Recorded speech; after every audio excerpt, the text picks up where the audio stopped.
ព្រឹកថ្ងៃសុក្រទី3ខែតុលាឆ្នាំ2025ឯកឧត្តមពេងពោតនីរដ្ឋមន្ត្រីក្រសួងសាធារណការនិងដឹកជញ្ជូននិងឯកឧត្តមហួតហៈរដ្ឋមន្ត្រីក្រសួងទេសចរបានអញ្ជើញជាអធិបតីក្នុងពិធីបើកការដ្ឋានសាងសង់កំពង់ផែទេសចរកំពង់ចាមដោយមានការចូលរួមពីឯកឧត្តមអ៊ុនច័ន្ទដាអភិបាលនៃគណៈអភិបាលខេត្តកំពង់ចាមនិងឯកឧត្តមប៉ែនកុសលអភិបាលនៃគណៈអភិបាលខេត្តត្បូងឃ្មុំឯកឧត្តមលោកជំទាវថ្នាក់ដឹកនាំក្រសួងព្រមទាំងមន្ត្រីរាជការជាច្រើនរូបទៀត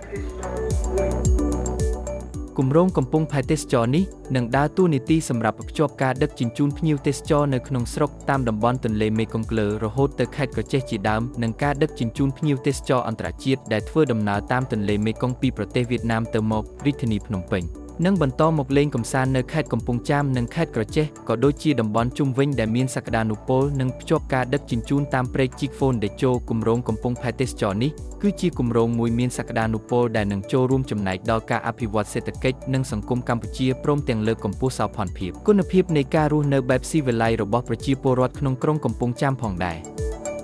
ថ្លែងក្នុងអង្គពិធីឯកឧត្តមរដ្ឋមន្ត្រីបានមានប្រសាសន៍ថាពិធីបើកការដ្ឋានសាងសង់កំពង់ផែទេសចរកំពង់ចាមដែលកំពុងប្រព្រឹត្តទៅនាពេលនេះគឺជាការបង្ហាញឲ្យឃើញអំពីកិច្ចខិតខំប្រឹងប្រែងរបស់រាជរដ្ឋាភិបាលក្នុងការជំរុញរៀបចំឲ្យមានការអភិវឌ្ឍហេដ្ឋារចនាសម្ព័ន្ធរូបវន្តសំខាន់ជាពិសេសហេដ្ឋារចនាសម្ព័ន្ធគាំទ្រដល់ការដឹកជញ្ជូនតាមផ្លូវទឹកដើម្បីជំរុញកំណើនសេដ្ឋកិច្ចជាតិបន្ថែមទៀតស្របតាមបរិបទការរីកចម្រើនរបស់ប្រទេសកម្ពុជានាពេលបច្ចុប្បន្ននិងជីវភាពរុងរឿងរបស់ប្រជាជនរួមជាមួយនឹងកំណើននៃសក្តានុពលទេសចរនៅក្នុងខេត្តកំពង់ចាមផងដែរ